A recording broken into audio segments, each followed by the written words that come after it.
तो आदाब, नमस्कार, गुड इवनिंग, सत श्री अकाल। एक बार फिर आप तमाम लोगों का स्वागत है क्राइम तक की कहानी की इस एपिसोड में। उम्मीद है पूरी फैमिली अच्छी होगी, अपना और अपनों का ख्याल रख रही होगी। आमतौर पर हाईजैकिंग का जो शब्द है, ये जो लफ्ज़ है, ये प्लेन के साथ जोड़ा जाता है कि प्लेन हाईजैक हो गया। हालांकि ऐसा नहीं है कि दुनिया में कभी ट्रेन हाईजैक नहीं हुआ। बहुत सारे ऐसे इंसिडेंट हुए हैं। अपने इंडिया में भी एक बार हुआ था जब नक्सल ने एक ट्रेन को हाईजैक कर लिया था। लेकिन हाईजैकिंग ट्रेन की कम होती है। पाकिस्तान में 11 मार्च की दोपहर 1:30 से 2 बजे के दरमियान पाकिस्तान के हिस्ट्री की अब तक की सबसे बड़ी एक ट्रेन हाईजैकिंग हुई। ये पूरी कहानी आपको सुनाऊं उससे पहले वीडियो दिखाता हूं आपको, और इस वीडियो के जरिए फिर कहानी को आगे बढ़ाता हूं। ये वीडियो आज यानी 12 मार्च की दोपहर BLA, बलूच लिबरेशन आर्मी, उन्होंने जारी किया है। ये वही BLA है, बलूच लिबरेशन आर्मी, जिसने इस हाईजैकिंग की जिम्मेदारी ली है। बलूच लिबरेशन आर्मी असल में बलूचिस्तान की आज़ादी के लिए लड़ाई लड़ने वाला एक ऑर्गेनाइजेशन है। ये बलूच स्टूडेंट ऑर्गेनाइजेशन था पहले, BSO, बाद में फिर BLA हो गया। तो इस वीडियो में ये क्लेम किया, और पहली बार इस हाईजैकिंग की तस्वीर लाइव रिकॉर्ड की गई जो आपके सामने है। जो पहली तस्वीर है, आप देखेंगे चारों तरफ पहाड़ी ही पहाड़ी है। उस पहाड़ियों के बीच से एक ट्रेन गुजर रही है। ये जाफर एक्सप्रेस, वही ट्रेन जो कोयटा से पेशावर तक के लिए जा रही थी। तो बीच पहाड़ी के बीच से ये रेलवे ट्रैक और ये ट्रेन गुजर रही है। अचानक रॉकेट लॉन्चर से एक वहाँ पे धमाका होता है, और आप देखेंगे तो निशाना इस ट्रेन के इंजन को बनाया गया था। इंजन के पास ये आकर धमाका होता है। काला धुएं का गुब्बार आसमान में उड़ता हुआ दिखाई देता है। इसके बाद बाकायदा BLA ने इस वीडियो को ट्वीट भी किया। फिर इस ट्रेन को वापस इस वीडियो को रिवाइंड करते हैं और फिर से दिखाते हैं कि कैसे निशाना लिया गया। तो अब दोबारा वही धमाका रिवाइंड करके फिर कैमरा घूमता है और दिखाया जाता है कि पहाड़ी में कैसे BLA के जो लड़ाके हैं वो बैठे हुए हैं पहाड़ी पर, बाकायदा निशाना लेकर, मोर्चा संभाले हुए। इसके बाद इस वीडियो की तीसरी तस्वीर आती है। यही ट्रेन अब हाईजैक हो चुका। हाईजैक होने के बाद ट्रेन के अंदर बैठे तमाम मुसाफिर बाहर हैं। इन मुसाफिरों को 3 अलग अलग ग्रुप में बिठाया गया, आप देखेंगे ध्यान से तो, और तीनों ग्रुप में अलग अलग BLA के जो लोग हैं वो उनको गन पॉइंट पर लेकर खड़े हैं। और जो रिपोर्ट आई है वो ये कि इन तीनों ग्रुप के साथ साथ BLA के सुसाइड बॉम्बर भी हैं। यानी वो सुसाइड बॉम्बर जो ज़रूरत पड़ने पर ख़ुद को उड़ाकर इन सबको भी मार दें। तो बाकायदा उन्होंने एक्सप्लोसिव वेस्ट पहना हुआ है, मतलब बारूद की जैकेट। और हर ग्रुप के जो बंधक हैं, जो उनके साथ इनके सुसाइड बॉम्बर भी हैं।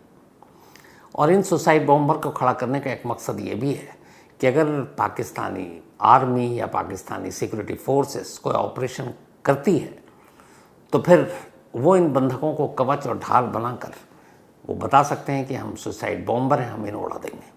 और इन बंधकों में लगभग एक रिपोर्ट के मुताबिक इस ट्रेन में अराउंड 200 पाकिस्तानी सिक्योरिटी के ऑफिशियल भी सवार थे, जिसमें पाकिस्तानी मिलिट्री, पाकिस्तानी खुफिया एजेंसी ISI, पुलिस, इन सारे लोगों के जो ड्यूटी पे वर्किंग हैं वो लोग भी सवार थे। तो ज़्यादातर बंधक जो बनाए गए हैं वो यही लोग हैं, यानी पाकिस्तानी फोर्सेस से जुड़े हुए लोग हैं। तो ये 3 तस्वीर बलूच लिबरेशन आर्मी ने जारी किया और उन्होंने दिखाया। तो ये तस्वीर इस ट्रेन हाईजैकिंग के बाद की पहली तस्वीर, पहली वीडियो थी। अब पूरी कहानी कुछ यूँ है कि 11 मार्च यानी कि कल मंगलवार का दिन था। जाफर एक्सप्रेस पाकिस्तान में एक बहुत मशहूर, जैसे अपने देश में है ना राजधानी एक्सप्रेस और बाकी, तो जाफर एक्सप्रेस वहाँ कई बार सुर्खियों में रहा। उसकी वजह है कि 2024 में भी जाफर एक्सप्रेस पर एक बार बम से हमला किया गया था, जिसमें 28 लोग मारे गए थे। और जाफर एक्सप्रेस बदनाम या कुख्यात कहें तो क्यों हो, उसकी वजह ये है कि इसका रूट बहुत लंबा, और ये वो उस बलूचिस्तान तक पहुँचती है, खैबर पख्तून, जो कोयटा, जो बड़ा डिस्टर्ब रहता है। तो 39 अप जाफर एक्सप्रेस, इसे 11 मार्च यानी कि ट्यूसडे को सुबह 9 बजे कोयटा से रवाना होना था, कोयटा रेलवे स्टेशन से। और 36.5 घंटे का सफ़र तय करने के बाद इसे कोयटा से निकलकर फिर पेशावर पहुंचना था, Peshawar cantt railway station. Quetta से इसकी रवानगी सुबह 9 बजे तय थी। इस ट्रेन के लिए जो रिजर्वेशन था, इस पूरी जर्नी में कोयटा टू पेशावर 44 स्टेशन ऐसे थे जहां इस ट्रेन को रुकनी थी। 44 स्टेशन थे। तो 44 स्टेशन, 1600 किलोमीटर का सफ़र कोयटा टू पेशावर, और लगभग 750 लोगों ने इस ट्रेन में रिजर्वेशन करा रखा था। 750 लोगों ने रिजर्वेशन करा रखा था। 750 लोग एक साथ नहीं, अलग अलग शहरों से बैठते। लेकिन कोयटा से 450 पैसेंजर इस ट्रेन में सवार हुए, जिनमें से 200 पाकिस्तानी फोर्सेस के ऑफिशियल थे और 250 आम मुसाफिर, उसमें औरतें, बच्चे, बुजुर्ग।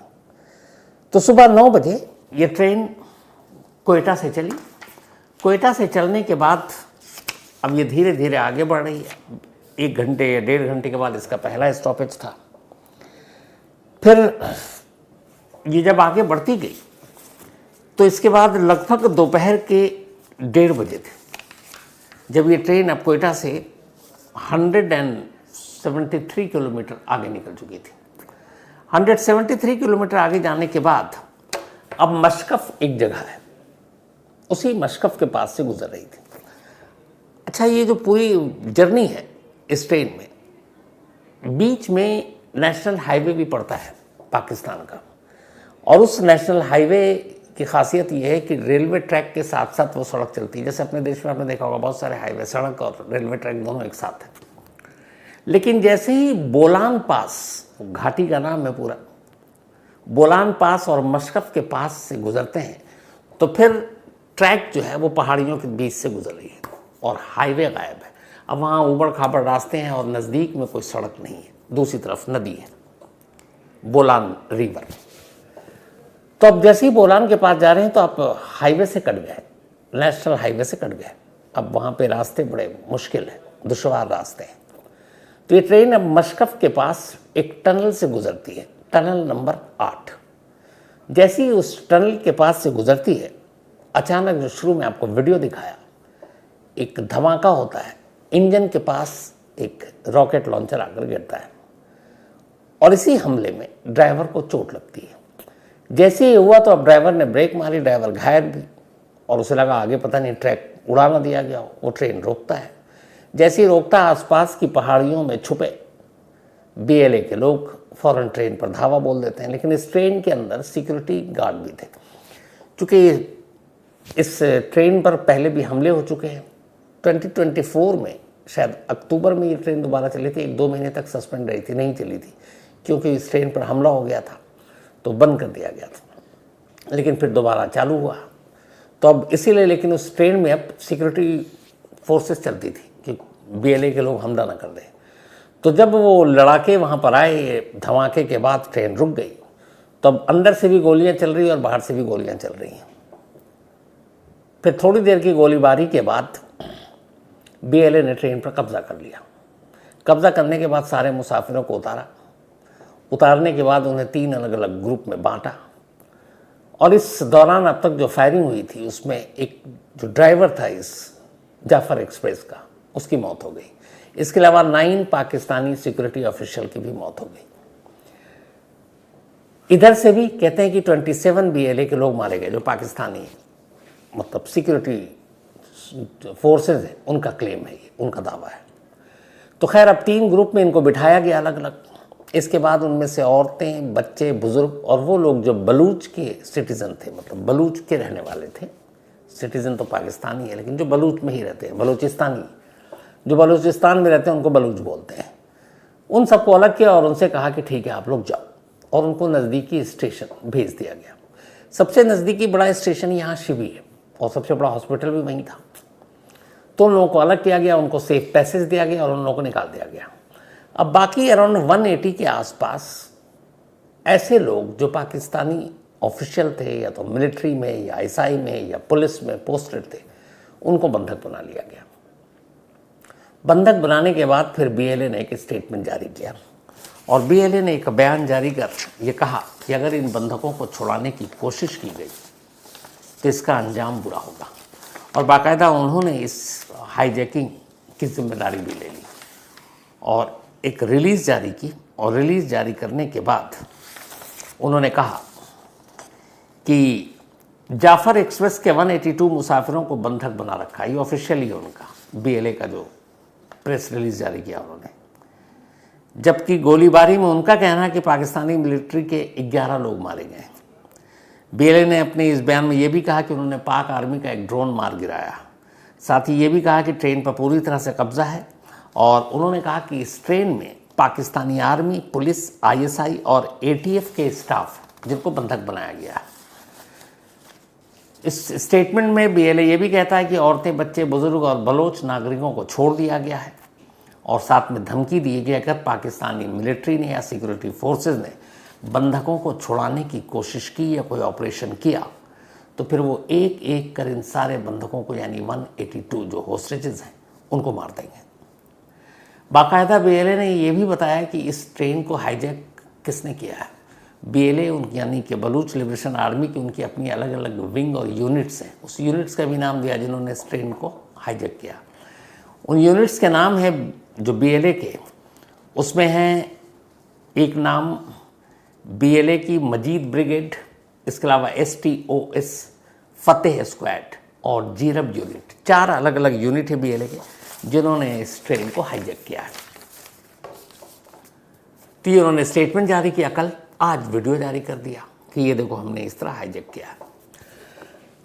अब एक अफसोसनाक खबर जो आ रही है और फिक्रमंद वाली, वो ये पाकिस्तानी मिलिट्री के लिए भी, कि अभी कुछ देर पहले क्वेटा में 200 ताबूत 200 कॉफिन भेजे गए। अब क्वेटा से ही ये ट्रेन चली थी, लगभग 173 किलोमीटर दूर है। चूंकि वहाँ पे कितने जो औरतें, बुजुर्ग या बलूच सिटीजन थे उनको तो छोड़ दिया, लेकिन बाकी बंधक हैं और ख़ुद बीएलए कह रहा कि 182 हमारे कब्जे में है। ऑपरेशन में दुश्वारी ये है कि सारे जो होस्टेजेस हैं उनके इर्द गिर्द बलूच के लोग और सुसाइड बॉम्बर हैं। ये ऐसी जगह पर हैं जहाँ पर अगर कोई ऑपरेशन होता है तो सीधे बंधकों को ख़तरा है, होस्टेजेस को, कि वो अंधाधुंध मार न दे। उनके पास सारे ऑटोमेटिक जो लेटेस्ट वेपन है, रॉकेट लॉन्चर है, तो हथियार भी उनके पास ख़तरनाक है, गोला बारूद भी है और गन पॉइंट पर सारे होस्टेजेस हैं। तो अगर कोई ऑपरेशन होता है तो उनकी जान भी खतरे में जाएगी। दूसरा, पाकिस्तानी आर्मी को ये भी डर है कि जो इलाका है पूरा वो बेहद दुश्वार है। वहाँ तक कोई मेन मतलब रोड उस तरह का नहीं है, सड़क, कि आप वहाँ से अपना कारवां भेजें और फिर वो वक्त पे पहुँचे। तो वो भी एक दुश्वारी, पहुँचने में रास्ता मुश्किल है चूँकि हाईवे से कनेक्टेड नहीं है। और पहाड़ी इलाके का एक एडवांटेज बीएलए को ये भी है कि वो पहाड़ियों में छुप छुप कर बैठकर मोर्चा लिए हुए हैं, डटे हुए हैं। तो अगर दूर से भी वो उनको कुछ दिखाई देता है कि कोई टुकड़ी चली आ रही है तो वो उस पर अटैक कर सकते हैं। तो इसीलिए लगभग 30 घंटे से ज़्यादा हो गए, 33-34 घंटे हो चुके हैं। होस्टेज क्राइसिस अब भी बना हुआ है, सारे बंधक अब भी उनके पास हैं और बीएलए ने धमकी दी है। अब बीएलए ने धमकी दी है कि ऑपरेशन करेंगे तो मार देंगे, लेकिन सवाल ये कि बीएलए ने इस ट्रेन पे अटैक क्यों किया। तो बीएलए यानी कि बलूच लिबरेशन आर्मी और पाकिस्तानी आर्मी या पाकिस्तानी गवर्नमेंट, इन सब की एक पुरानी तकरार या दुश्मनी चली आ रही है। जब भारत पाक अलग हुआ, बंटवारा किया अंग्रेज़ों ने, उसके बाद बलूचिस्तान पाकिस्तान के हिस्से में रहा। पाकिस्तान के 4 स्टेट, कुल 4 राज्य हैं, लेकिन जो सबसे बड़ा इलाके के हिसाब से, क्षेत्रफल के हिसाब से जो राज्य है वो बलूचिस्तान है। और कहते हैं बलूचिस्तान में जो खनिज है, जो बाकी नेचुरल चीज़ें हैं, वो पाकिस्तान के किसी और स्टेट में नहीं है। मतलब बहुत ही अमीर स्टेट है एक तरह से कहें तो बलूचिस्तान, जिससे पाकिस्तान बहुत कमाता है। लेकिन सबसे गरीब लोग बलूचिस्तान के ही हैं। वजह यह है कि पाकिस्तान की हुकूमत चाहे जो भी रही हो 1947 से, या फिर वहाँ की आर्मी, बलूचिस्तान से वो सारी चीज़ें महंगी महंगी तो वो हासिल करती है, लेकिन उसको अपने बाकी जो पंजाब, इधर लाहौर, कराची, इस्लामाबाद, इन लोगों के ऊपर वो सारी चीज़ें खर्च करती है। बलूच लोगों के हिस्से में कुछ नहीं आता। बलूच का कल्चर भी अलग है, उनकी तहजीब भी अलग है, उनके रहने का ढंग अलग है, सब कुछ अलग है।